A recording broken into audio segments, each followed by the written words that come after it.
Hello students, welcome to my channel exotic chemistry.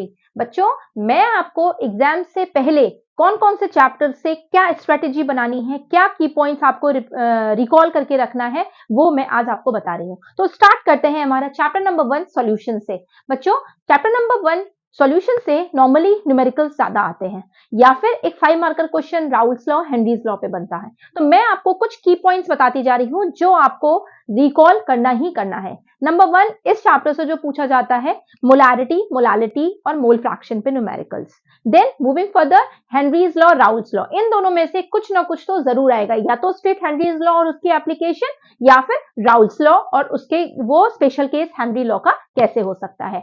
Moving further we have the colligative properties. Colligative properties में आपको पता है we have the relative lowering of vapour pressure, elevation in boiling point, depression in freezing point and osmosis. बच्चों, इन 4 topics में से आपको numericals normally 3 marker question जरूर पूछे जाते हैं, या फिर एक ऑस्मोसिस में रिवर्स ऑस्मोसिस के अलावा we have the type of solutions isotonic, hypertonic and hypotonic, कि जब हमारा ब्लड सेल 0.9% NaCl का है और उसको जब हम 1.2% NaCl सॉल्यूशन में डालेंगे तो वो सेल में की कंडीशन क्या होगी, वो श्रिंक करेगा या फिर वो स्वेल करेगा। इस तरह के न्यूमेरिकल्स या इस तरह के क्वेश्चंस भी आपको पेपर में देखने को मिल सकते हैं। Moving further we have the van't Hoff factor and abnormal molecular मास।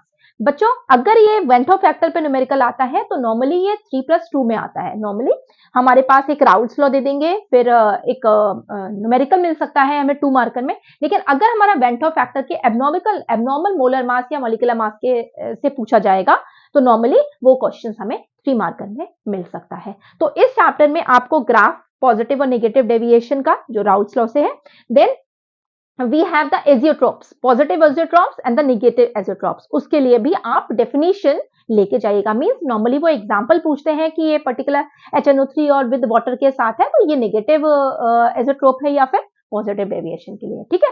उसके अलावा इस चैप्टर में आपको कॉलिगेटिव प्रॉपर्टीज में जो मुझे लग रहा है वो हमारा एलिवेशन इन बॉइलिंग पॉइंट और डिप्रेशन इन फ्रीजिंग पॉइंट, इन पे भी आपको न्यूमेरिकल्स मिल सकता है। तो प्लीज गो थ्रू दीज की पॉइंट्स जो मैंने अभी आपको बताया, और बहुत ज्यादा डिटेलिंग में मत जाइए, जितना पढ़ लिया है सिर्फ उस पर फोकस कीजिए। जो चैप्टर्स, जो इस पर्टिकुलर चैप्टर से जितने भी क्वेश्चंस पूछे गए हैं उसको आप बार बार रिकॉल कर लिए। ओके जी, ऑल द बेस्ट।